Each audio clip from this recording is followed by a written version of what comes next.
Welcome to the Hunter's Advantage podcast, where a group of budget-minded hunters scour the woods for whitetail bucks and whatever other big game is in season. Tune in each week to hear the hilarious public and private land hunting stories and mistake-filled lessons learned. We believe that every hunt brings us closer to God and that we exist to share the good news. And now, your hosts, Christian Babcock and Jake Gaylord. Listen, guys, we wouldn't be able to do the podcast if it wasn't for you all. So we just want to say that you guys are greatly appreciated, and thank you for following along each week. And speaking of support, we are partnered with Out on a Limb Manufacturing, and I can tell you from firsthand experience, Matt and Chase are great, down-to-earth guys, and they make some of the best saddle hunting products out there. Whether you're looking for a set of climbing sticks or a mobile, lightweight, hang-on tree stand, or maybe you're even a one-sticker.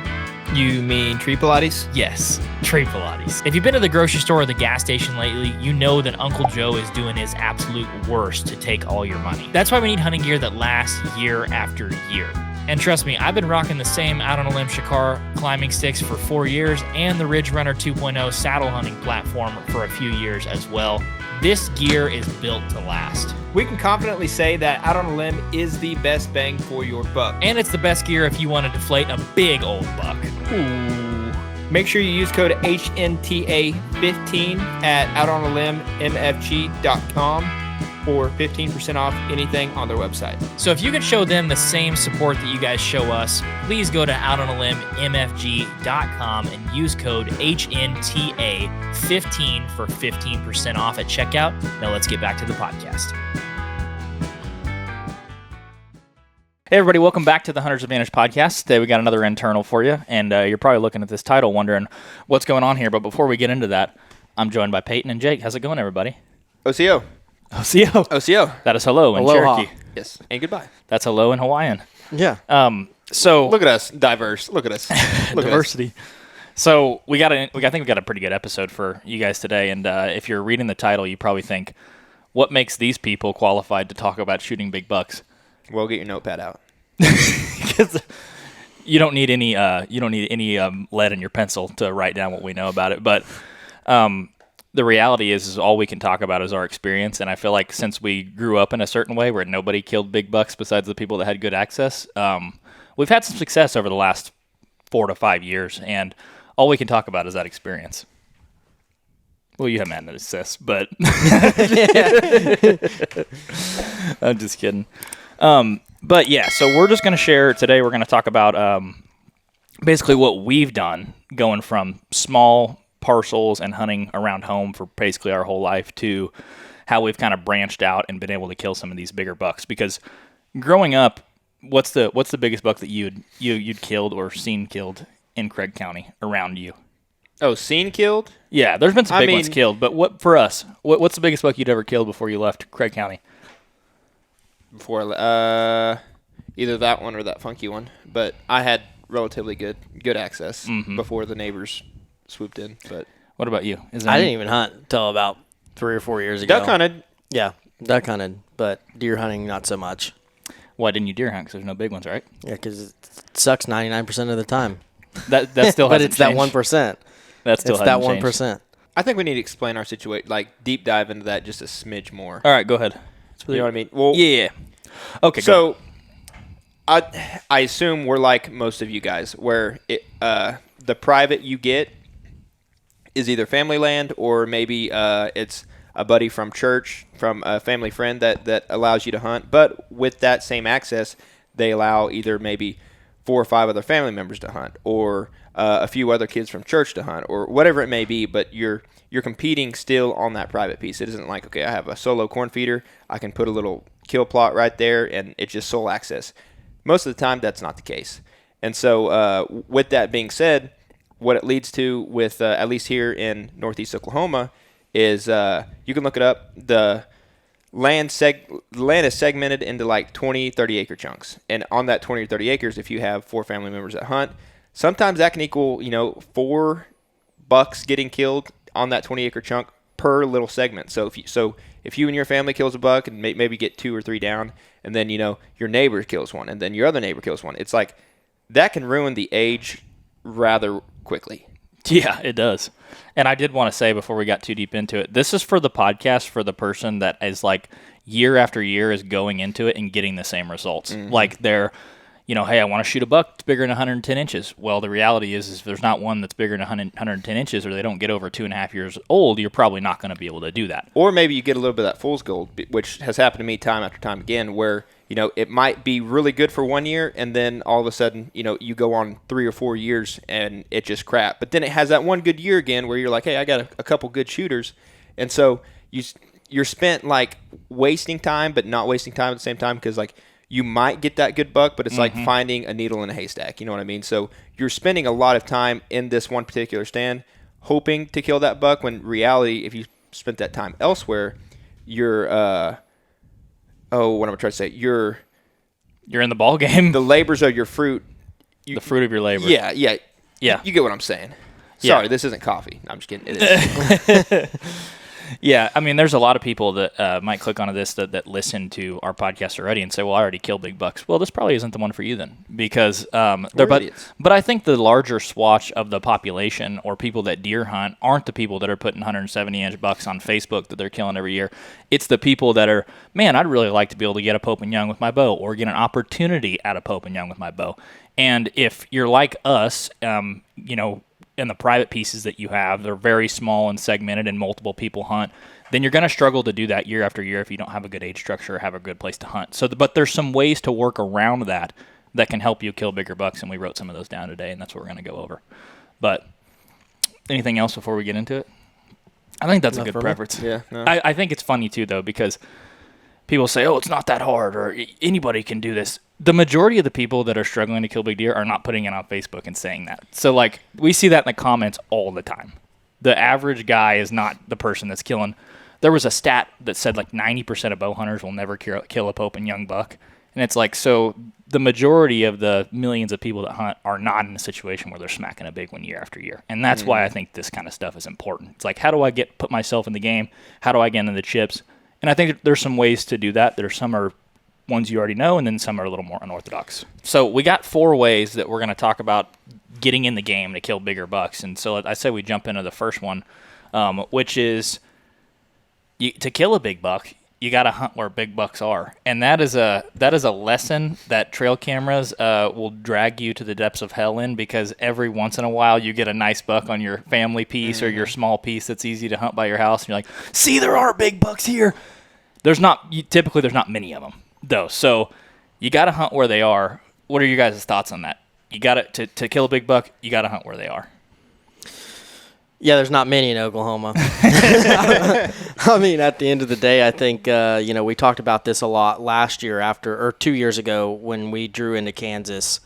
We were like, hey, this is our chance. There's some 100, 180, 190-inch bucks in Oklahoma, but they're by the lake or, somebody's gated neighborhood. Yes, somebody's gated neighborhood, or, it's, they're not everywhere when you can go to states like Iowa, and I'm not saying there's 190-inch deer everywhere, or Kansas. I'm not saying they're running around and every single deer, is 190 inches, but your average is probably going to go up 20 inches. You can see 130-inch deer here.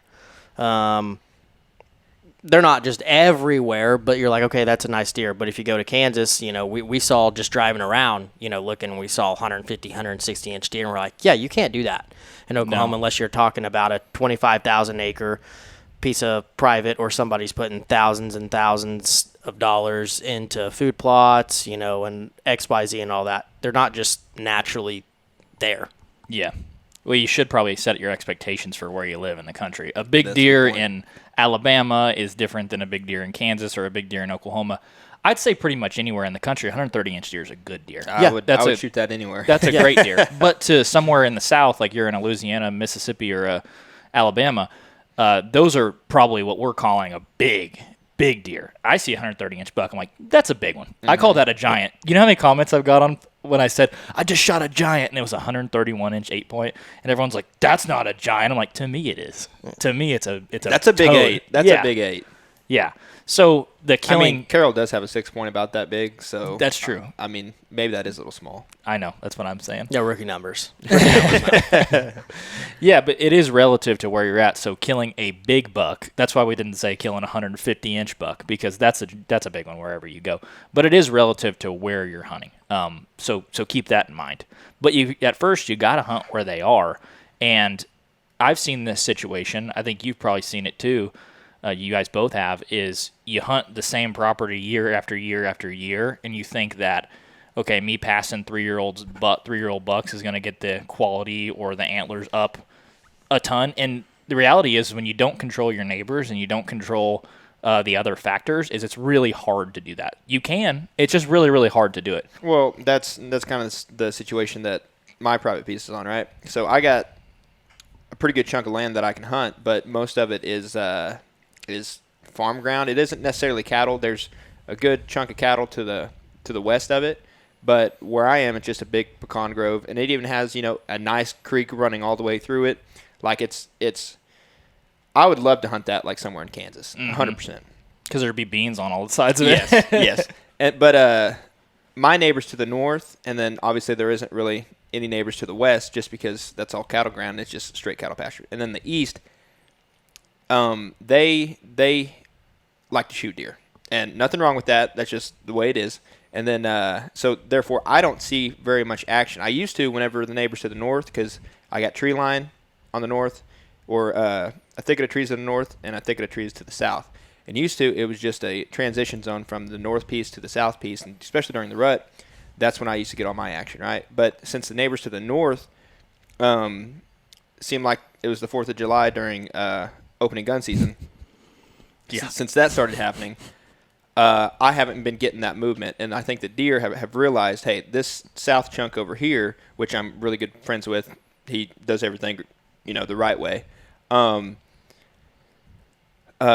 He sends me trail camera pictures of big buck after big buck after big buck, and they are really good big bucks, and like definite shooters. And like 140 he's like flabbergasted whenever I say, hey, the only picture of I've gotten one picture of a buck, and it's a 140-inch deer, and he was in velvet, and then right after he shed velvet, like late September, and since then, like, I haven't got anything. The second biggest deer was probably a 60-incher, and it had a broadhead wound in his shoulder.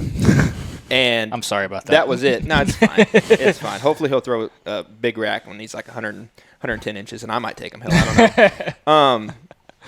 But yeah, you can just tell from a difference of across a road, like the amount of quality bucks and the movement of them versus just 300 yards to the north across the road. Like, you can be in a good area, but if your property isn't set up right and it has the good surrounding neighbors where deer feel comfortable, it doesn't matter. It doesn't matter if you're in a good area. Well, it's like the football field. The football field is where the game is being played. You can be in the stands and watch the game being played, which is the property across, and not be in the chips. And I think when you talk about people that the 90% of people that have a job and a wife and kids, and it's not easy to travel, and heck, it's probably not even easy to get the right equipment to hunt because everything's so expensive and by inflation. You got to be in the chips with that limited time. You got to be in the chips as soon as you step out of your car. If you have to walk away from your responsibilities to hunt, you want to be in the chips. Yeah. And you can be on one of those fields where you're getting pictures at night, or there's deer in the general area, but you're not in the game. Well, that's also good for people who don't have private and only hunt public, right? Mm-hmm. Like, let's say you go out there and scout and you have good trail camera pictures. What we used to do in the past is, if we got like a really good buck, we're like, okay, he's right here. We got 3 cameras within this little area. Let's just kind of hunt on the outskirts of those trail cameras, and then like just each weekend or however long we're up there, we're just slightly tightening the noose. Yeah, basically. And we learned that, especially going into this year, we're like, no, if we think he's going to be right there, let's go right there. If we bump him, oh well, we'll move in, because we have to drive to go to this public and usually commit at least a full weekend. And so why not try to be in the chili right off the bat? You have to be. With a big deer, you can't sit back and wait. You can if you have a really good piece of unpressured private, like our lease is a good example of that. Yeah, with corn out there too. Yeah, with corn. That helps. Monocrop. You can sit back and do that. But for the person that's like, hey, I'm going to get to hunt 5 days this year. It's going to be a Friday, Saturday, Sunday, and then a Saturday, Sunday. You can't sit back and wait. That's not the way to do it. You do have to go up and get in the chili and get in the chips. Plus, it's a lot easier to keep your mind in the game and like keep the motivation high. Just because it's like you're not going up there and it's like, this is kind of just like a scouting trip. I'm really not planning on getting something, but I'm kind of putting myself in the chips. And it's like, why not just go balls to the wall and get in the chili? And then that way you're like looking around. You hear a twig break and it's like, damn it, that's a squirrel, but I thought it was a deer. Like it very well could have been. Like there's a different mindset, different mentality, and I think it'll help you be more motivated to like keep going back. Yeah, the less time you have, the more aggressive you should be too when hunting a deer. That's how I look at it. If you've got 6 weeks, you don't need to march into the bedding on day one and try to kill him. Well, Carrollton, Kansas is a perfect example of that. Like it was, granted, we were trying to get in the chili, but it was your last day, and what'd you say? I mean, as far as what I did, I just walked until I found sign and was just like, yeah, but you said you're not going to set up unless the sign was perfect. Yeah. And therefore getting in the chili. Yeah. I didn't really take that approach. I mean, we just kind of hunted around, and then I was over it about that time where I'm like, I don't care if it might be half a mile, it might be 5 miles. I don't care. I'm walking until I'm like, this is it. Mm-hmm. And then what happened? Yep. Rattled one in, and it worked out. Yeah. So that's a good point. Rattled a giant. 160 inch bone between us two. Hey. Hey, you know who's going back too? Just kidding. Kansas, screw you. I didn't draw Into out. that topic, I'll start off with a joke. I guess they're having a deer problem because they called in the killers. Oh. It's only been a day since I've had a full day to marinate on this, and it's like everybody I know. Let's just talk about this real quick. Everybody I knew drew out for Kansas. One of my other buddies. It was 11:30, and the night of the draw application process closed in 30 minutes. And I called him. I said, "Hey, put in for this. You were talking a big game. You're going to put in for this right now." And I walked him through it step by step. He drew out. I didn't. So maybe he took my draw. You know what I mean? That could have been yours. That's kind of what I'm thinking. You got to be kind of selfish. what I'm thinking. Yeah. So shame on me. You guys drew out. Yep. Brandon Saunders drew out. Dakota drew out. Coop and everybody drew out. Only guys I don't know is you and then the Whitetail Mission guys. But they were going on year 4 in a row if they would have drew out. So I was like, well, dude, it was your time not to draw out. Yeah. Like they drew out 3 times in a row. The Kansas people probably watch the podcast, and he was like, "Oh, he said he's going to shoot anything just because it's he already spent $550 on a tag, so he's not going to eat tag soup this year. We can't let him in. What's his name? Jacob. Unsuccessful. Yeah, that's funny. Yeah, so Carol and I are headed back to Kansas for the muzzleloader. So it's a 2-week season. So before Oklahoma even starts, we'll be done. So that's exciting. But yep, Jake didn't get in. That's sad. It is what it is. It's a sad day. I'm just saying, those Nebraska deer. They better watch sell out of tags real quick before I can get on there. Another thing I wanted to talk about is you need to, when you're talking about killing big bucks and wanting to kill a big buck per se, I think one of the things you have to ask yourself if you're one of the average Joes like us and you don't own 1,000 acres of private ground is, am I doing the same thing year after year after year and getting the same results? Is every year that I hunt and my max buck at the place that I get to hunt is a 80-inch 2-year-old? If the thing is, if you're happy with that, that's great. Sit there and keep shooting those deer and do whatever you want to do. We're not telling you what to do. But if you're not happy with those results, that's when I think you need to start looking at other options, because it's very easy to, I know a lot of people that, year after year, they have the same caliber or quality of bucks and they just don't hunt. Like my dad, if he doesn't have one or knows of a good one, he just doesn't go out anymore. There was a lease over by my grandparents' house that they have, and they're like, well, we didn't have a good deer on there, so I didn't even hunt it this year. I'm like, well, sounds like you need to do what we're going to talk about later, which is getting the chips. But that's who this is for. It's for the people that are getting the same results year after year and really want to level up. And I think we've had a pretty good story in the last, if I take a step back and look at the last 5 years of what we've been able to shoot, it's been pretty good. As a whole, as a group, it's been pretty good. So I got a lot of deer on the wall, and I think you guys do too, that you thought if I would have stuck around here and hunted, you probably wouldn't have many of those. No. I absolutely would not have. But at the same, as you were saying that, I was like, yeah, I think there's more still walking out in the woods that could have been in the bed of the truck. So, but going back to that, it isn't just about, what's on the wall. Like, obviously that's the end goal, but the opportunities and the encounters. It's like I've had more encounters on a piece of public than I have, I think, or in one season than I probably have in 3 years on my private, even with the corn feeder and all that stuff. I think the deer know what a corn feeder probably equals eventually someone Death? getting a yeah. Or wounding. Grim Reaper's just sitting there, just like tapping it, as the corn's coming out, and it's like, oh. Yeah, your deer definitely know, because Jake's corn feeder will go off in the woods and just 80 yards back in the timber, you're sure, it's like they know. It's either that or the neighbors trying to get the coon dogs back on their property or something. I know. Is there anything else we want to cover on the importance of hunting where big deer are? Like, is there any more context we need to give? Because I think that's the biggest. That's the step one, is like, it's kind of this dose of reality that you just have to accept. Like, where I am is not where I'm going to kill a big buck, if that's if that's where you're at. We touched on this, but I just want to reiterate that, like, your time can be better spent elsewhere. It might not be as comfortable as, okay, I can still sleep at my house and then drive 25 minutes to this piece. Like, I still get to hunt. There's still an opportunity of killing, a good deer, but in reality, you could just put in, maybe instead of that 2 hours you're going to spend hunting, you can spend 2 hours driving somewhere else to set you up for that next morning. Because I will literally take, in all honesty, like, if I have a free weekend, let's say gas wasn't Biden prices right now, I would literally rather drive however long to hunt just an extra day and a half rather than spend it, 2 full days at a piece of private where I'm like, probably not going to see nothing. I'll be lucky if I see, the same family group of doe.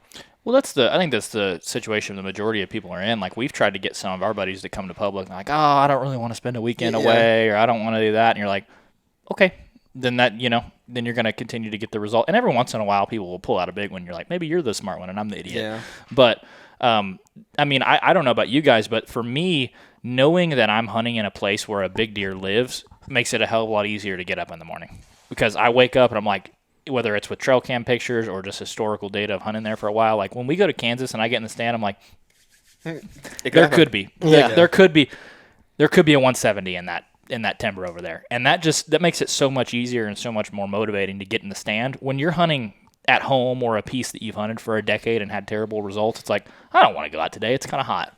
Like when the lease, it could be 95 degrees on the lease. I'm like, it could happen. Yeah. It could happen today. Like, there could be a big one. And that just makes it so much easier. So I think it just hunting where a big deer exists, it just makes it so much easier to get in the stand. And I think you'll sacrifice deeper if you know that a big one's there. So I think we beat that one pretty good. So rolling into the second topic we have for you today is just about hunting bigger tracks to give yourself the opportunity to hunt more and hopefully bigger deer. Just basically give them enough opportunity to reach that maturity, which equals bigger rack size, or however you want to put it. And that can be like, it doesn't necessarily always have to be a bigger track. I say a bigger track because it's like, if you're hunting a 200-acre piece of private or a 30,000-acre piece of public, I don't care how many people hunt that piece of public, there's going to be more mature bucks on 30,000 acres than there is 200. You would think, yeah. So you're giving yourself the option of, there are more bucks that are getting in maturity, even if it's, and there are going to be those little hidey holes. Like, there might be a piece of public that's 1,000 acres, like a lot of the weehaws in Kansas, and there might be 2 or 3 mature bucks on there. But when you're trying to get in the game and chase a big buck, if one of those big bucks gets killed, you want to have the opportunity to go after another one. And that typically happens when you're in a bigger piece of land where more of those mature bucks are going to be. You got the ability to bounce around, because if you're on your private piece and you're hunting 100 acres, let's say your neighbor kills the big one that you're after. Well, now what? Mm-hmm. There might not be another big one. That's a good point. Yeah. Yeah, that's a really good point, because, again, you hunt this one spot to chase a unicorn, and then what happens when that unicorn gets killed? It's like all that time and effort is wasted, versus those bigger tracks where it's like, okay, I got this really big one on camera. I want to try to hunt that big one. I want to try to put myself in the chips for that big one. Well, even if that big one is a no-show, or let's say someone else kills it that you just don't know about it, and maybe later you see it on Oklahoma Bow Hunter or Facebook page, something like that. Because it is a bigger piece of public, there's more room for other deer to use those same areas as well. And if that big monster buck is using that area, the chances of you running into maybe a little bit smaller one, but still you'd be more than happy to take, you're more likely to have those opportunities versus, just shooting that one unicorn. It's like, oh, now I got a 65 incher to chase now. Well, and take it from a pure number standpoint. Let's say you hunt 200 acres. How many mature bucks could you possibly have on 200 acres that come through and come out? If you're in a really good area like us, you might have, let's just say you have 10. Let's just say there was 10 that are using a broader 3,000 acre piece. Well, what on that public piece? Let's say you're hunting a 30,000 acre piece. How many mature bucks do you think's on a 30,000 acre piece? Hopefully quite a few. Hopefully a lot more than 10. I would hope. Maybe you're in Michigan and there's not, but it's just a numbers game. Like if you're hunting one big buck, like just like we were talking about earlier, there's a 150-inch buck and he comes by at night, and there's one big one living in a broader 1,000 acre piece. Well, that buck gets killed, your game's over. What about people? It's like, okay, yeah, I want to hunt bigger parcels of land, but obviously it's a lot harder to key in on certain bucks. Out of all this land, how do you narrow down where the bucks are actually using it? I use what's called the funnel method. Ooh! That's probably not the first time that's been used in the hunting industry. Yeah. But no, it's just, it literally is a funnel. Like you're casting a wide net, and you can do that if you're in a state like Kansas where you can't run trail cameras or anything. You can do that through glassing. You can do that through boots on the ground scouting. But if you are in a state that you can run trail cameras, it's like instead of taking those 20 trail cameras and putting them in a 200-acre block of timber on a huge piece, you'd put them in 5 different core areas. That way you're getting a larger swath, and you leave them out for a month. You're going to see what's in those broader areas a lot better. And then if there's a buck that you like in one of those areas, then you start to take cameras out of the other area that didn't produce and refocus them in to try to get more pictures of that buck. We've used that a ton, and it's worked really, really well. Yeah. We used it all the way up until we were like, we know this piece of public good enough. Plus, we were trying to reallocate the cameras to, Kansas and before they banned trail cameras. And then, but yeah, if you guys want to learn more about that, or I guess just an in-depth thing, we do have a YouTube video on that. It's called The Basics of Hunting That No One Talks About. It's pretty good. Another thing that I wrote talking about getting to these bigger, more remote places, and it's not necessarily like you have to get to a bigger remote place just for the sake that there's more mature bucks. It's just you need to be in a place that has more opportunity than where you're already at. That's ultimately what it comes down to. And so going to these places, it's like if you're going to a piece of public, you want to go to something that's big enough that not a single person or a few people can mess up your hunt. And so that's why we say go to a bigger, more remote place. But one of the things that makes it hard to go to places that are far away from your house is doing it alone.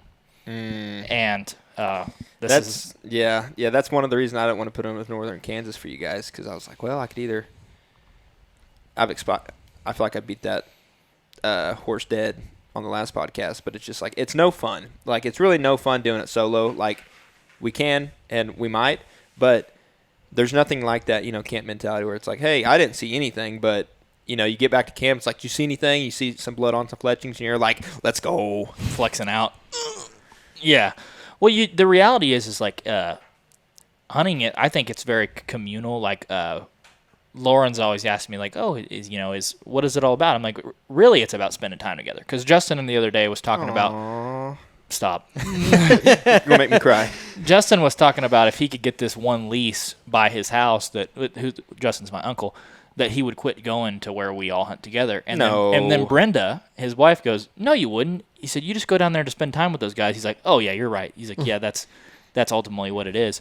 So I think you'll hunt harder and you'll hunt longer if you hunt with a buddy. Because also you got more eyes in the woods that give you hope. Because as soon as you lose hope and you start hoping or you start wishing, you might as well just pack your stuff up and go home. Yeah, that and plus from like a tactical standpoint, it's like, okay, let's say it's during the rut and we're down there all hunting. And, it's November 8th, 9th, and it's like, okay, the cold front just moved in. I didn't see anything. And it's like, okay, but are they starting to – obviously they should be. But, like, are they starting to move? Like maybe – it seems like a good spot, but maybe this morning they just weren't moving or something like that. And then you go back to camp, and it's like, oh yeah, I seen 3 bucks chasing one doe, and you're like, okay, I got to move now. Not necessarily to that buddy's spot, unless they're not hunting it, but just in general, like, okay, you have that intel, like, hey, they are moving somewhere. Now I just need to find a spot where I'm going to be in the chips. Yeah, and But the thing is, if you're just hunting there alone, you have a limited perspective on what's happening in the broader area. Like, you can have a bad hunt. You can have a couple days or 3, for your case, 5 days of bad 6 days, get right. 6 days of hunting. Day 6, he's seen a doe. It's fine. Oh, nice. And it blew at him, but anyway. It's sad. Man, I had my camera out. I was like, look, everybody look. They exist. 4 legs, brown. It's about to go down. It's a squirrel. Yeah. I think it's kind of this divide and conquer mentality of like you can kind of go out and then come back with that information together and help other people make decisions. Like it's like, okay, I wasn't seeing them in this huge block of timber by this creek. I was seeing them in these open big pastures with these native grasses that's been burned and there's a finger going through it. It kind of helps you narrow down and everybody can end up give away helping. my spot, why don't you? Yeah, that was very prescriptive. They're going to be able to find your spot. There's a lot of places that look like that. No, I know. But you can come together, and I feel like 2 plus 2 doesn't equal 4. It's like 5. You know, the power of everybody coming together is the sum is greater than the whole. So it's just very important not only to have a buddy, but it's really good if you can have a couple or more than a couple that you can trust. A deer camp? Some people would call it a deer camp. Wow. That's what I'd call it. And I think that's what I look forward to the most throughout the year is going to deer camp. Carol loves the spiders, but Yeah. No, they love he has him. his own family there, basically. You should never be lonely. I literally have to take boxing gloves when I go. To fight away the spiders. We're like, dude, it's just a wolf spider. He's like, the only good spider's a dead spider. I can tell you that. The one I thought I had in my sleeping bag was about that big. So that was awesome. We need to start setting up like a surveillance system, like in the wall tent. That way, when some weird crap happens, Yeah. Well, we've already talked about time lapse Carol getting up out of the cot 4 times during the night to take a deuce. We didn't tell Carol. So when we stay at deer camp, Carol often, I don't know how he does it, but he always finds a reason not to hunt in the mornings. So what we've talked about is just getting a GoPro for you and putting a mic on it, and we're gonna call it the Carol Cam. And so while everybody else is out hunting and risking Not it seeing all. anything? Yeah, not seeing anything. You can have your cam where we're out there like, haven't seen a deer at 10 o'clock. You're just like, I'm back at camp. I'm fixing to eat. I just woke up. Nobody's texting me back. And it's just the Carol cam, so we're going to interlay it with our other footage. Just imagine this. Here's the thing. No, let me interrupt go you ahead. real quick. I went every single morning last year, other than the morning that was piss pouring. Yeah, no one went that morning. And I still saw as many deer as I did the previous year just sleeping in the truck every single morning. So I've learned a very valuable lesson that I'm an evening hunter. Morning suck. A fair weather hunter. I'm just saying, I think it was John Eberhart when we had him on. He said that he killed his biggest and most bucks during the hours of like noon to 3. So You might be a 10 a.m. to dark kind of hunter. Yeah. 2 p.m. to dark kind of hunter. no, but just imagine, okay, Christian's in a tree right now, and like he's like, yeah, just set up. Seen a little bit of movement, blah, blah, blah, and all of a sudden it just cuts to Carol. And Carol's just sitting there just snoring in his passenger seat of his truck. And the camera guy's just sitting there knocking on him. He's like, he rolls on the one. He's like, give me a water, will you? Rolls it back up. But that's what I'm saying. When you get into deer camp, there's all these different personalities that got to come together for the deer camp. So everybody needs that guy that sleeps in. You're tired right now. I'm always tired. I offered you some coffee. Hardworking man. You know what I mean? I know that's not true. So yeah, I couldn't stress that enough. If you're one of the people that's in the situations where you are needing to travel to be able to hunt somewhere that has more opportunities for bigger bucks, whether it's out of state or in your home state at a bigger piece, find somebody to go with you. And I've heard a lot of stories recently of people just meeting on the internet or in a Facebook group or over social media or something, and then they become really good friends, and they have these camps, whether it's out west or deer hunting in the east or wherever. So that is very, very important because you'll go harder, you'll hunt harder, and you'll stay longer if you're with somebody. And you always need someone's always down, so you need somebody that's happy. You need somebody to drag you back up. Plus, it's a financial benefit too. If you're from around the same area, maybe the same town, it's like, hey, let's go here, but let's split gas. Or you drive one time, I'll drive the next. And it's just, I don't know, because money's a problem right now. So that's just one extra thing to help with. Yeah, and get you more than one buddy. You can split it 3 ways. It's you can make hunting as expensive or as cheap as you want it to be.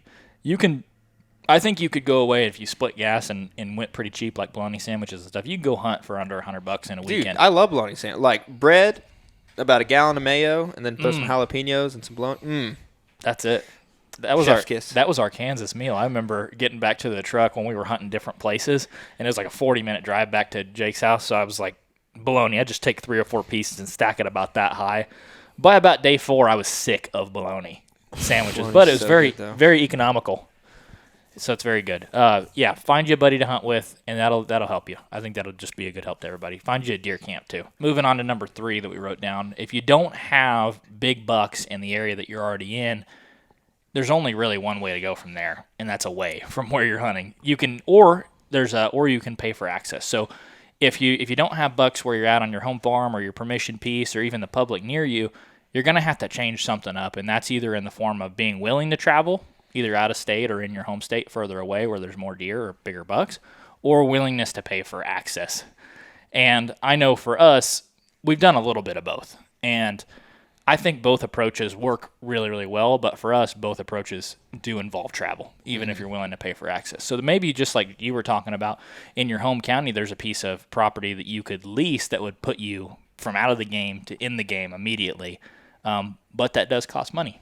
You got to be willing to give something up to go after that. So you either got to travel or you got to pay for something. And look at it from a financial standpoint too, right? Like how many, just kind of do the math. And obviously you don't know. You could be like Justin and get super lucky and tag out on a piece of public. Yeah, 2 weekends in a row. Yeah, 2 weekends in a row, and then boom, that solves that state's issue right there. But you also just break down and just kind of give yourself a little bit of cushion. Okay, if I go to this piece of public X amount of times and then I get it done, let's say during the middle of the rut or something, but I want to hunt all of October too. So just kind of break down the gas, the food, your time, and then also break down the lease you're wanting on gas there, how much it costs, if you're going to run corn there. Like, it all takes money, camera batteries, all that stuff. Break down and just do it a cost by cost and just kind of do the pros and cons at that point is how I would look at it. And because you might go to this piece of public and spend, thousands of dollars to, driving to and from during one season, and then with food and all that stuff, and then or you could spend, I don't know what a good lease costs right now, dude, I don't quite a bit, but yeah, a lot.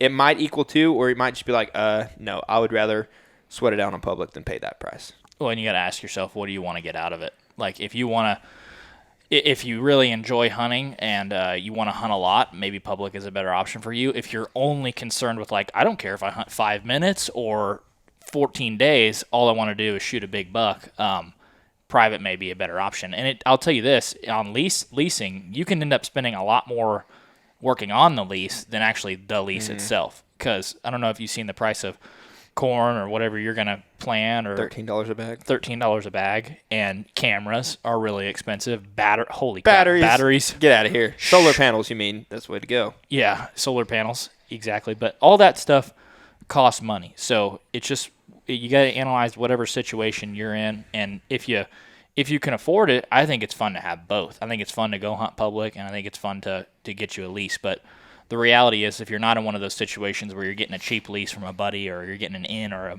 a handout like we've got, you're probably not going to be able to afford to do both. Mm-hmm. That's the reality of it. Mm-hmm.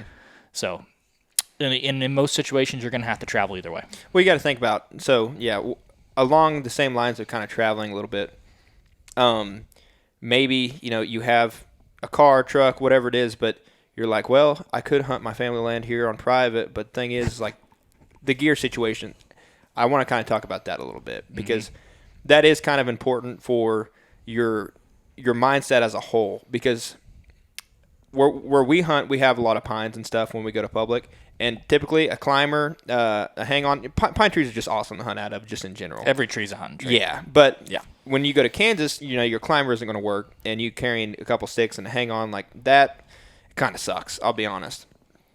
But one thing that I would recommend is a saddle, right? Like, I wouldn't call it like an expense. It's more like an investment, because you will get your money back out of that thing. Mm-hmm. Promise. Oh, yeah. So I think wherever you go, you kind of want and again, I know we're trying to be budget minded, but it will help your mindset overall, your motivation. Because trust me, you can ask these two guys. I'm about as budget.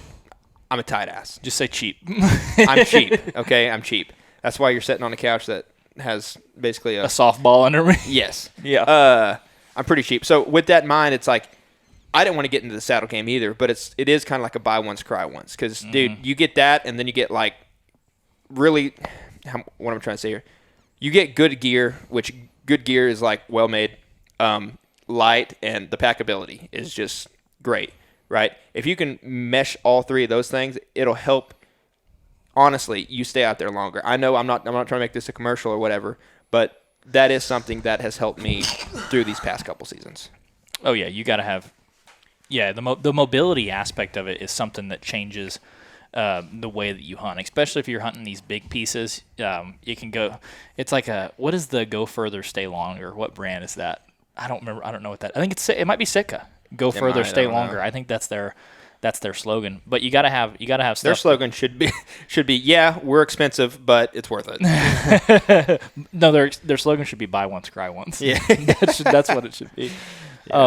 But mobility is important, and being able to run and gun on these places. Like you talk about finding these bigger bucks. These bigger bucks are typically in your crevices, whether it's 300 yards off the road through a ton of thick brush that you got to bust through, and it's hanging on every single limb, or you're a mile and a half back there. You want the gear that allows you to get back in there, and I think that's really important. And the stuff that we've used, I mean, in the last 4 or 5 years, we've been using out on a limb stuff for a long time.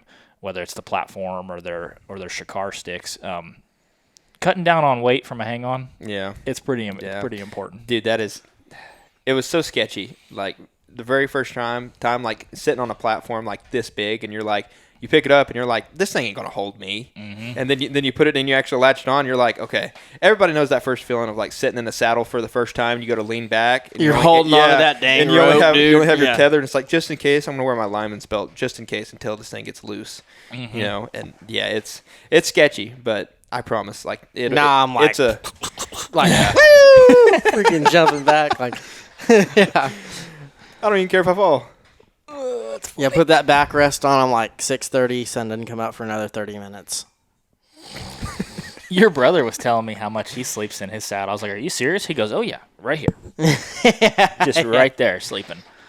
No, and you do have to ask yourself, like obviously, there's this big bucket of money, well, probably a small bucket of money for me and most people that you can spend on hunting. Let's just say it's $1,000. It's like within that $1,000, you got to get either a lease or you got to have gas to go to your public. That might include a bow. That might include all that stuff. So you can just kind of break it down. Like, what do I actually need?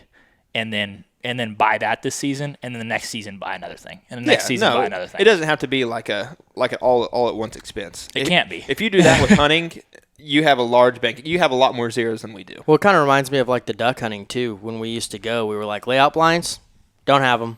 Like, don't have a decoy bag. We got 6 decoys that. Steel shot? We have a shotgun. Yeah, shotgun, lead shot. Just joking. Just joking. Joking. Just to be clear. Just to be clear. Yeah, I got hips. Yeah. We literally had nothing. And like when you put it in perspective of deer hunting, you're like, you can hunt from the ground. Mm-hmm. What do you need? A bow and an arrow? And a release. And a release. Guess you don't have to have a release. You don't have to have I'd recommend it. Yeah, I would recommend, but literally, what else do you have to have? Well, and you have to ask yourself nothing. A license? Yeah. Yeah, a license. But you have to ask yourself, what's important? Do I want good gear and to look badass when I'm hunting, or do I want to go kill some stuff? And I would rather be able to go to a place where a big buck is and try to kill one with less gear and less nice stuff and less comfortable than be sitting at home with a brand new bow and a brand new Sitka bag. And we have a lot of that stuff. None of our stuff's brand new per se, but I would rather be able to go get in the chips and go on an awesome hunt than have every single piece of gear you want. Because there's always a piece of gear that you're missing. Well, that would be nice. I'd like to have this. Not trying to brag, but I killed a 162-inch deer with a 14-year-old bow. And it works. And Walmart arrows. And it absolutely works. But especially in the hunting industry, everybody's so over-marketed to that they're like, well, if you don't have this, you're not going to kill one. If you don't have this bow, if you don't have this piece of gear, if you don't have this saddle, you're not going to kill one. And that's just not true. I haven't seen that to be true at all. That's. I mean, but some people might be gearheads where they just enjoy the gear aspect of it and everything, and like the ins and outs of all that more than the hunt itself. Which you're crazy, but to each their own. That's just my opinion. It doesn't mean a damn thing. But yeah, I don't know. I think experience over all of that stuff, hands down. Well, because a lot of you'll see a lot of people that get in this situation where they spend all of their money, their bucket of money that they have for hunting, on gear, and they don't have any money to go hunt. It's like, well, I can't go this weekend. It's like, well, yeah, but you got a $2,500 bow. You could have got a $750 bow and been able to hunt every single weekend. But it also could be like our situations. Like, we don't have hobbies. I mean, we don't really do anything else besides this one time a year. Like, I haven't been on a vacation, God bless Abby, in a long time. But yeah, it's hard to, especially I have a rutcation every year. every year. When you're young, it's hard to you can't do it all, and you can't, like, for me, I like to fish. I really do enjoy fishing, but I can't afford that hobby and to hunt. I can't Fishing is fish fun. and hunt. I golf 5-6 times a year and hunt, but if I wanted to golf, it'd be just as expensive as hunting. So it definitely could be. But you can't, especially when you're young, let's say you're under 40 years old, it's hard to have it all. And I would rather have the experiences than the stuff, because you're going to buy a new bow and the stuff's going to come, but those experiences are going to last forever. Those are great memories. So you don't need all that crap to get going. But if you got the money, go ahead and buy it if you really want to. So the second one we have on our list is something I suck at, okay? And this is applying for other states. Yeah, you're not good at that one. I suck at it, and it seems like you have just been accepted nationwide. Dude, they love me. I guess my money's green, and they take it when I put it in. No, yeah, the last thing that we wrote on here is the limited draw, and that can be in your home state. That could be in and out of state, and it doesn't necessarily. We're talking about killing big bucks here, but it doesn't necessarily have to be for whitetail. And I think draws are something that a lot of people know about, but I think there's equally as much people that don't know about putting in for draws. Like Carroll, he has 0 points in Oklahoma. You should be putting in every single year, but you don't. I'm content with what I do. It's $5. I'm content. It's not about the money. I just, like, we go deer hunting, and out about halfway through the season, I'm like, I'm tired of this shit. No, seriously. I'm like, I understand. I've just been I think everybody kicked while gets I'm there. down. I literally have a foot on my throat. It is October 15th.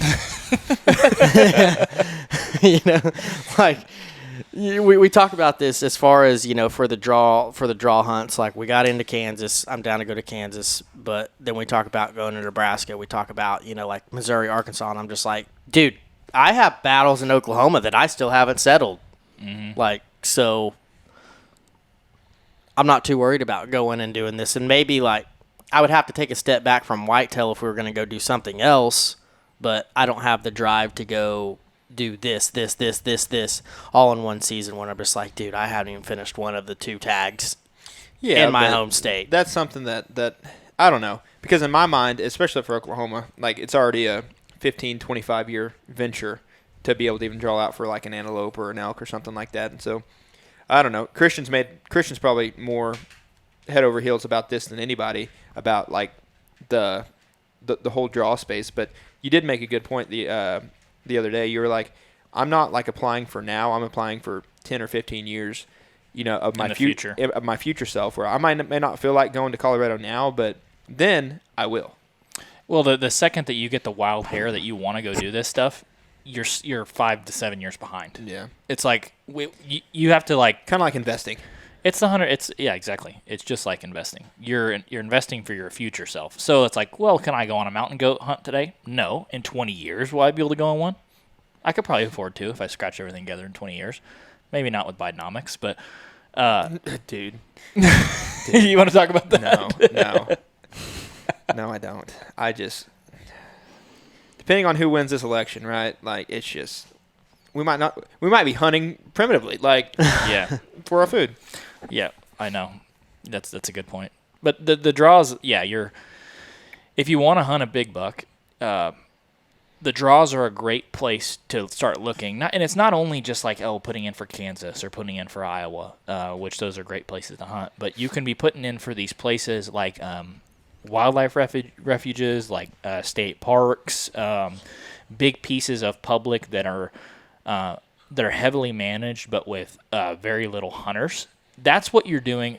Because when you're trying to kill a big buck, there's really only a couple things you're trying to do. You're trying to get to a place where big bucks not only live, but can get to a certain age class, and then a place with limited pressure. That's pretty much all you're looking for. And when you put in for a lot of these draws, that's exactly what it is. It's places with big. It limits the amount of people that can come in, and the bucks can get to maturity. So there are places like that all pretty much in every single state. Every single state has a wildlife refuge and has a state parks and stuff. So look into those draws and start doing research and applying for those. Usually the ones that are more desirable are the ones that have better hunting. Like there's some in Oklahoma that take 15 points to draw for a deer. And it's like, am I willing to wait 15 years to shoot a deer in Oklahoma with a rifle? Probably not.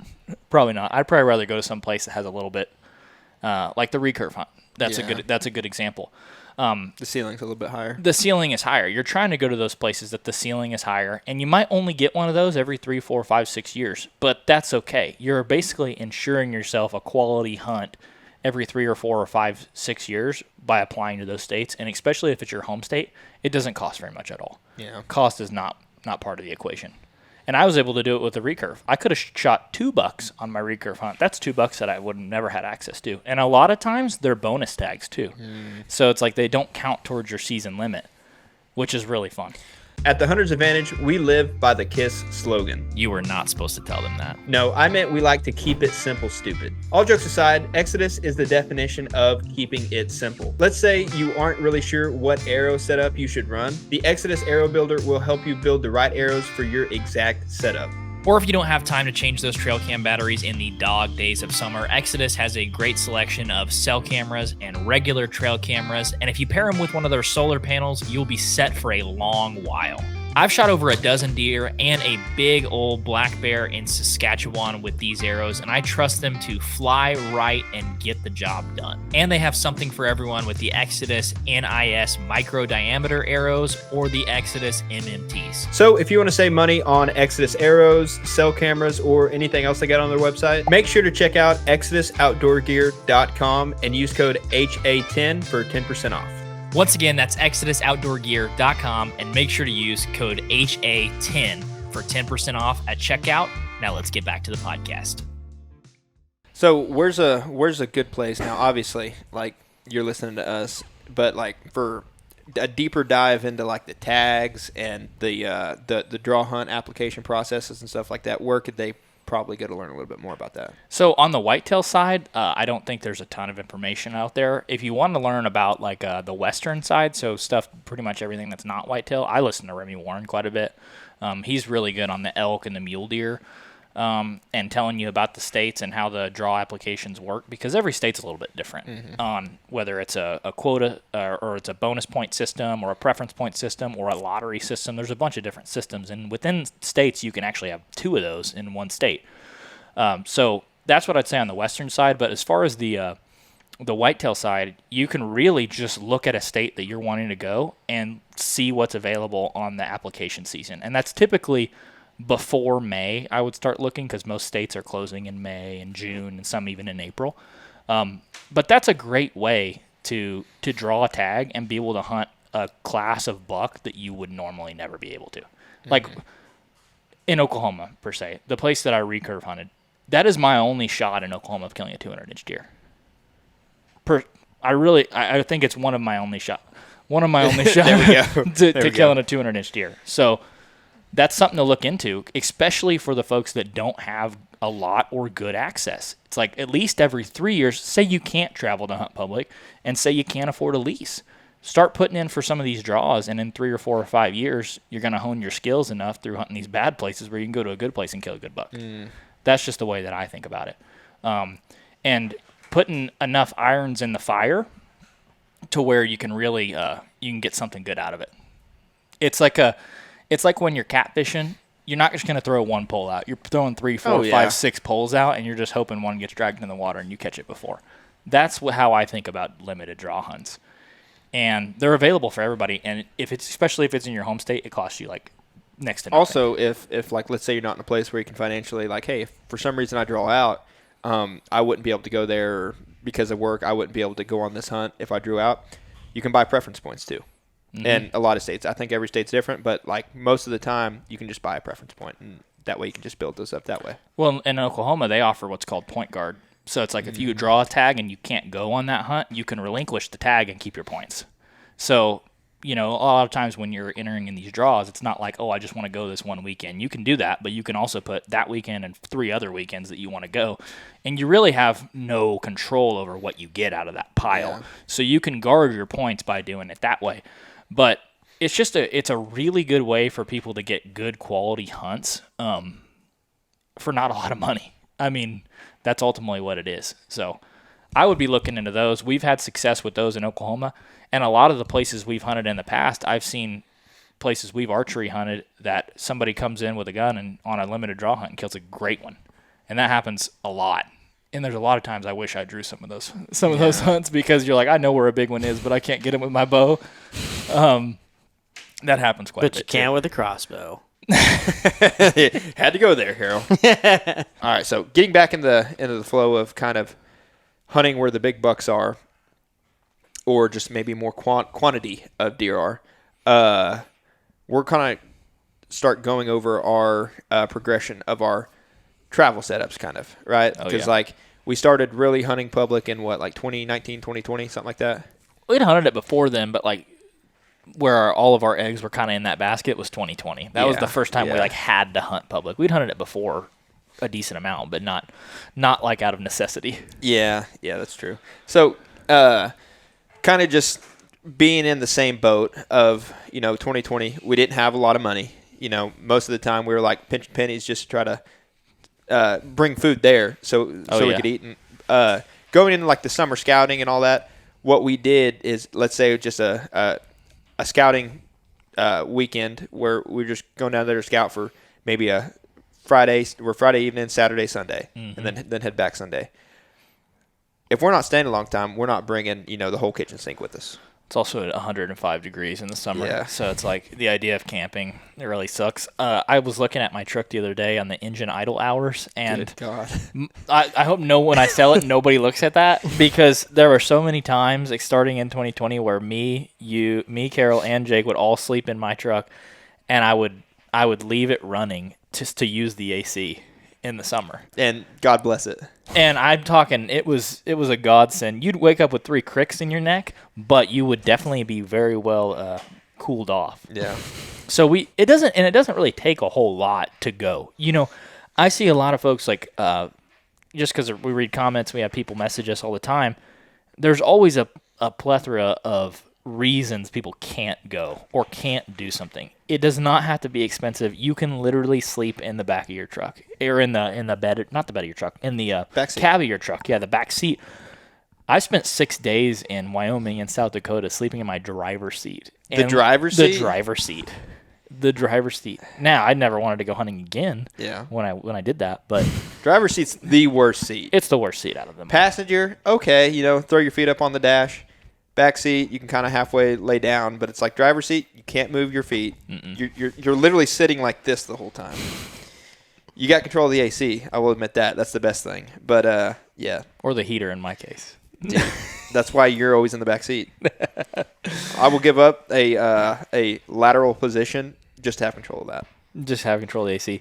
Yeah, we've done that quite a bit, and we do it a lot in the summers. Even still, we have a 14 by 16 canvas wall tent, a Davis one, and we use that. But it's a lot of labor to set it up. And in the summer, to be honest, it's extremely hot getting in that tent. So we don't set that thing up very often, especially in the summer. And we spend a lot of time just sleeping in the truck, which as a solo is very, very easy to do. You start getting more than one person, it gets a little bit harder, but we do that a lot, and it's honestly not that bad. It's one of those situations where it's like you go home and you're kind of upset when you get home because you haven't slept for like 3 days very good, but you get that one good night of sleep and you wake up, you're like, I'd do that again. I'd do that again next week. Shower goes a long way. A shower will go a long way. Yeah, exactly. And I mean, in 2020, I don't know who ended up bringing that little tent when we went hunting. Was it you? Yeah. It was. It was. We all know how tents work. It was supposed to be a 3-man tent, and I was like, perfect. Me, you, Peyton. It's gonna work perfect. Well, a 3-man tent's actually like a person and a half tent. Mm-hmm. And Divided so by 2. Carol had a cot, which actually worked out, so we weren't all shoulder to shoulder. I stayed in the middle, and so I can kind of like halfway scoop my body under Carol's cot, and then you, I don't know. Did you have an air mattress, or was it just? I think I had a little like pad, our Colorado pad. I think. No, you had the air mattress at the time. You had a twin air mattress. I used the little Colorado thingy because I was like, I'm taking up the least amount of room right now. This is BS, and this is my tent, so this is cool. But we were all shoved in a little 3-man tent, like sardines, and we even had a little low heater in there. The buddy heater. Yeah, and the tent, with a roof. The tent was Mesh, yeah. Yeah. So and dude, it was so It was cold. It was so cold. I remember. For some reason, it was cold in November. That never happens in Oklahoma, especially the but first week. it was super cold. And I remember we ran out of propane for the little buddy heater because like we would have that thing cranked on high, and it's like if our feet catch on fire, they just catch on fire. But like it's cold in here. And everybody would finally fall asleep, and all of a sudden the propane tank went out, and everybody's eyes were just like immediately like this, like turn the thing back on. And we're sitting there like trying to spark it, and it won't kick. Yeah. So we're all just like, this sucks, but whatever. And all of a sudden I hear Carol unzip his sleeping bag, and I was like, there's no way this guy's hot. And he like starts to try to like put his Crocs on, and I'm like, where are you going? He's like, I gotta take a poop. And I was like, you're pooping in this, dude? I would hold it, and sure enough, he did. But God bless him. It was like 2 a.m. and it was cold, dude. Was that a cold one? I just remember trying to go to sleep because I had the 30-degree sleeping bag, and I was like, I'm good. But that doesn't mean 30 if it's 30 degrees. It's about like a 3-man tent, you know what I mean? Yeah, it's like the 3-man tent. Because it's 30 degrees and you have a 30-degree sleeping bag, it will keep you alive. But, dude, it's not comfortable. Yeah, no way. What was cool and what I remember about that year is like when I say balling on a budget, if you went by the everyone's like tent setup that they had, we had the worst one out of the whole thing. It was like we had one table and then a pot, and once we didn't have anything to clean the pot with, so like you eat out of it once, you're like, all right, that one's done for the week. Grab a water bottle. Yeah. We had the worst setup there. Like out of all the tents, the worst one. And I remember you killed a buck. I'm pretty sure we only had one lawn chair and like 3 dudes. So there's like one dude just like kind of chilling, and the other guy was just like on an ice chest, and then Carol's the only one brought a chair, I think. Yeah. And we didn't have very much gear. We did not have, like you said, you had a 14-year-old bow, and you shot one. You took it to the taxidermist, and then I shot one, and I called you, and you came back, and we had a 131-inch and a 162-inch buck in the back of the truck in the crappiest camp setup you can have, and everybody flocked to our camp. I'm like, our camp sucks. We got lucky this week. Bring your own chair down here. That's all we're going to say. But I remember having those two in the back of the truck was like one of the most satisfied moments I've ever been hunting. I was like, this was awesome. And then you had a shot at a really good buck that we could have done the trifecta that week. That would have been insane. That's a good deer too. The 7-pointer. Yeah, he was tall. That one makes me really sad to even think about because I'm like, I still to this day like, I don't know how did my air go underneath them, in front of them, behind them. We had this 7-point that was. You know when people they use the hands, it's usually like twice as big as it actually was. That sucker was like that tall, and like chocolate horns too. He was probably only 12 inches wide, but he was you had like baseball bats for horns, and he was one of the most impressive 7-points. We actually have a picture of. We could probably overlay the picture of it here. So that's what he looked like. And then, are you for sure that was him? Oh yeah, 100%. Yeah, 100%. Yeah. Yeah, I just remember I was up. I'm not kidding. I was probably like 22, 23 foot up in that tree, in the killed tree. And I just went, meh. And as soon as I went, meh, he looked up and just took off. And he had seen that before. Yeah. I shot as soon as I stopped him, but he started running like at the same time I pulled that trigger. So I was just like, well. Wait, you punched the trigger? Yeah, harder than Mike Tyson. See, that's why. Did lightning strike you? Harder than Mike Tyson. And that was just like. Yeah, there's literally nothing different that I could have done other than trying to shoot that buck on a mid-run. Like there was nothing that it could have been done right there. How far was he? 30. God. So I was That's like, just well, far enough to be like, yeah. There's literally nothing else I could have done because I wasn't mad at myself because I'm like, well, I had to stop him, and when I stopped him, he didn't even give me half a second to because the tree was bare. I mean, that was 22, 23 foot up there, the highest I'd ever been in a tree, and still nothing I could do. yeah, he must have seen something because there's private pretty close too. So Yeah. Plus- he was a man on a mission. I mean, he was like lightly running in on a trail, and yep, He it just is wanted what to it is. taunt you. It's one of those things that I'm kind of glad it worked out, and I like didn't see my arrow where I missed because I couldn't get mad at myself because I'm like, Yeah. well, if I replay that scenario 100 times, I probably don't kill that deer at one time. So yeah, I mean, I'm being serious. Like, what do you do? Like, what you got to stop him, and as soon as I stopped him, he took off. So. You don't have to stop them. I saw a Facebook post yesterday of a girl. She's like, I got my first Rio. I was like, sweet. Like, that's a nice turkey. And she said, I didn't know how far he was, and I shot him while he was walking, and he ended up being 82 yards. She said, I shot him while he was walking at 82 yards. And she was, like, bragging about it on Facebook. I was like, don't do that. Yeah. Don't. That's stupid. That's not ethical. Yeah. As he was walking, 82 yards. Probably hit him with one pellet in his Yeah. head. hey, she got it done. Yeah. There was a guy that we talked to in Mississippi, and he's like, farthest I've ever killed one is 95 yards with a shotgun. I was like, huh? You hit that thing with one pellet in the eye or something. Using slug. He might have been using a slug. Yeah, but Yeah. Well, that was the 2020 setup, and that was about as worse as it could go. Like it was. about as cheap as you can go. Yeah. And guess what? Ever since we got better set up, it's only gone downhill from that there. is true. That is very true, Carol. So, I think we need to go back to the bare roots. Just the tent. yeah, no, that was miserable. Like at least when you're not seeing crap and you're not killing crap, you're like, well, I'm not really comfortable, but I'm a lot more comfortable than I was. Imagine us all crammed in that little bitty tent, soaking wet, last year during that flood. When our whole I'd wall have tent left. was As soon as it started was raining, bad. I'd have been like, see you guys. Yeah. So Good luck. Yeah.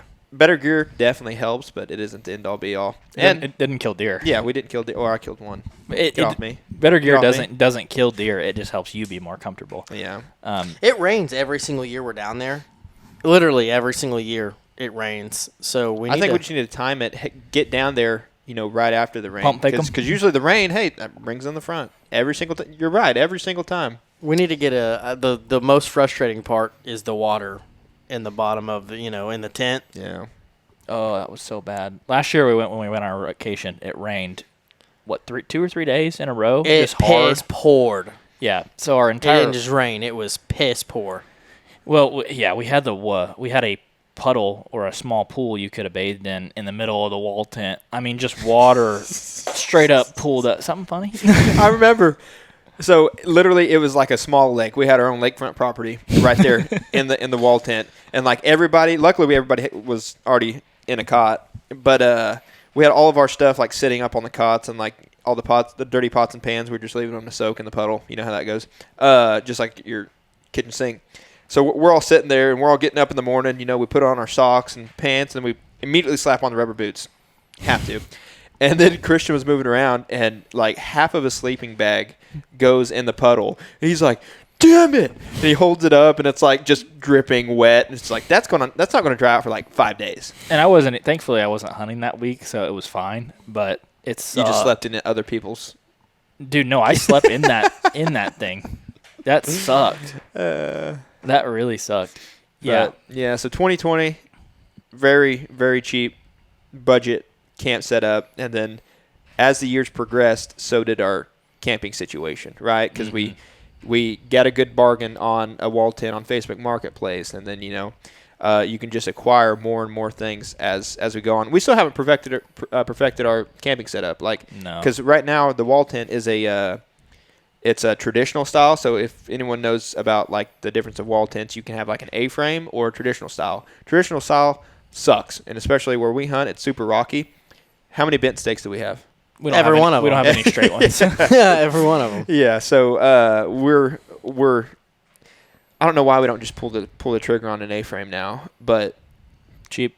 Yeah, it's just, I guess, not a priority. But yeah, so still to this day we haven't perfected our setup. So maybe eventually we'll buy the A-frame and get the right measurements for our wall tent and all that good stuff. But it's something that just takes time. And unless you just have an unlimited bank account, none of us do. Mm-hmm. It's just something you have to get piece by piece. Same way with hunting equipment. Some way with, I mean, maybe even lease situations. Maybe instead of like, hey, let me lease this from you, maybe, try to help out the farmer, or maybe someone who's not even interested in leasing, do a little bit of work for them, get on their good side, and then, hey, let me lease this from you.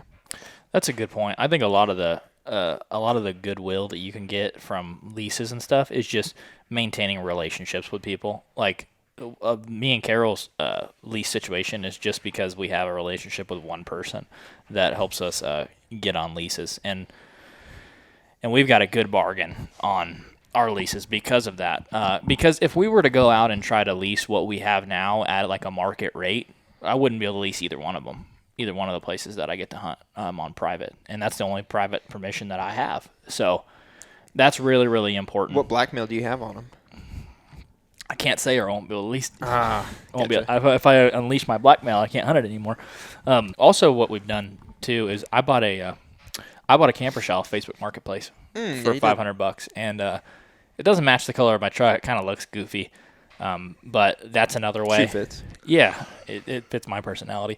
It's really good for I like that setup for solo, for going solo dolo. Like you can put an air mattress, or what I have is my 4-inch memory foam nasty pad that I keep in the back of there. That is so, you need to perfect your setup rather quickly. I need to get a sheet disgusting. for it. The back of the truck though, you can't keep it. If someone has any ideas on how to airlock a camper shell, are you sure that camper shell is like the right one for that truck? Yeah, it's just around the bed. That's where you need to seal it, but like I've tried tailgate? to. Tailgate and where it on the top of the tailgate where it. Well, if someone knows about this and can help him out, please help him out, because I forget where. I don't know if we were doing the podcast too. Yeah, we were doing it in North Texas. Yeah. Yeah. Cloud of dust. We're sleeping in the back of in the parking lot of a Texas Roadhouse or something like that. And I go to let you out or something. You locked me in my thing. Yeah, your camper. And I go to let him out, and he's like pounding on your mattress or whatever you're doing. Memory foam. Yeah, you're pounding on it, and there was like puffs of dust, like dust clouds coming up from your mattress. Like, dude, how do you lay on that? Have you ever like hugged a girl with like a whole lot of makeup, and it's like, oh, it's like her that face thick? is right here, and it's like, that's about like what it was. Like you would puff it, and it's like a layer of dust would just lay on you, and I'm like, that's disgusting. I mean, I've had that or an air mattress. Neither one worked that well back there. So it's better to get some sleep than not. So I wish I could like throw it in the washer and take it back out, but I spent like $100 on it. So I'm like, no, I'm gonna get my money's worth out of it. But yeah, that's another one that we've done. We've done the wall tent. We've done hotels, travel hunting, which you get 2 or 3 people is a lot more manageable. You can get that down to like $20 a night if you really get a piece of crap place. But yeah, we've done a little bit of everything. I really want a camper, but the more that I look at stuff like that, like in a lot of situations, having more things takes away from your life than it does adds to it. Like and having more stuff to manage, like I just don't know on these long trips with a camper if I would make it very well. Like those tires are like that big. It's maintenance. They're expensive. Yeah. You got to have a place to park it. I like. Well, that's why Carol and I keep telling you need to buy it. Yeah. Like, exactly. So you I guys don't have to ain't deal paying with for 2 or 4 more tires. That's for damn sure. No. You won't pay for 1 tire, let alone camper tires. I don't know. I think the style that we do and we hunt is like trying to keep it lean and mean, and just be mobile. Like we say, be mobile in terms of like our hunting gear of getting up in the tree and stuff, but being mobile even with your truck or what you're bringing, it just helps you go more places. Like it's a lot easier to run over to a piece of weehaw or walk-in hunting that's 45 minutes away if you're not worried about a camper. If you're like, hey, I can just stop here and sleep if I need to, or we can just meet here and sleep and not have to hook up to the camper. The more that you tie yourself to a place, the easier or the harder it is to hunt a big buck, because the reality of everybody knows of hunting a big buck is they are where they are. Like, you don't get to pick where they are. I know a lot of the places we've hunted, we've hoped they're right there, but they're not. They're somewhere else in an isolated piece of walk-in, 45 minutes from any of the other ones. So, and that's how I killed my buck in Kansas, was doing that. So just with the same thing with mobility of the tree stand, you need to be mobile in the way that you hunt and hike and camp and all that stuff too. I think that's a big point. Yeah. Well, you guys got anything else on the whole hunting where big bucks are? No, I mean, it really is that simple, which it's simple to, I would say it's simple to know and hard to put in practice. Like, negotiating with your wife being able to go and hunt is a lot different than, I'm just going to pick up and go. What do you and this can be a whole separate one, but just to kind of put it out there, what do you guys think about like hunting where big bucks are? Okay, how do you know the big bucks are there? Obviously, you touched on the funnel method, but like, I think we need to do a whole nother podcast about like how, like certain big buck sign, as people call it. That's interesting. What do you think? What sign makes it a big buck sign? You know what I mean? You got to get out there and have the cameras. I think cameras tell the best story. What about where you can't have cameras? Kansas. You don't go there. Wait for your buddies to find them. Wait for your buddies to find them and say, hey. Remember me? Yeah, I don't know. I think for the most part, it's like just putting yourself in a place or a state or a region where you know they do exist. Mm-hmm. That's the number one thing. Like, because in Oklahoma, yeah, there are some good bucks, but the quantity of good ones is not nearly as high as the density isn't. So when you go to a place like Kansas and then you find good sign, in a spot where there's a lot of deer sign, the likelihood of there being a mature buck there is probably pretty good. Yeah.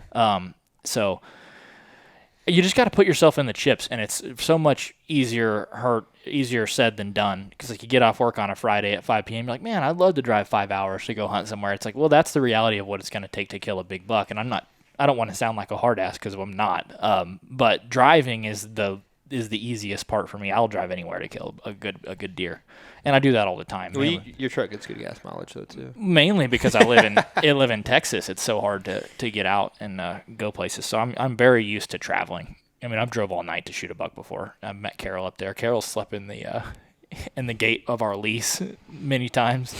Sometimes you just got to do that, and it's like, it can be as difficult or as easy as you want to make it. And if you're willing to spend more money, it can get a heck of a lot easier. But the majority of people that we're talking to are going to be people that do need to put in for limited draw access, or do need to find a very cheap lease, or do need to hunt public because there's not good bucks where they get to hunt on their private, or their 4 or 5 cousins are hunting it right there with them. And if you care about it, you got to put effort into it. And if you're listening to a hunting podcast, you probably care enough to want to kill a bigger buck. And so we've had a lot of success doing that on public and private, and I hope those 4 or 5 things help people kill more big bucks.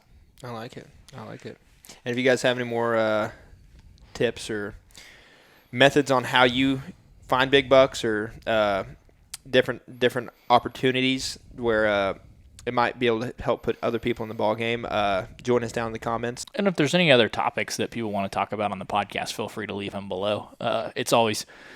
It's easier for us to take a topic and then, kind of devise some questions and stuff around it, because coming up with them from scratch isn't always easy. So if there's something you guys want to hear about, this podcast is for you guys. Obviously, we like talking about deer hunting, but it's for you guys. So drop a comment below and let us know what you want to hear us talk about, and we'll try to do it. But that was why you can't kill bucks, and how to find them and how to kill them.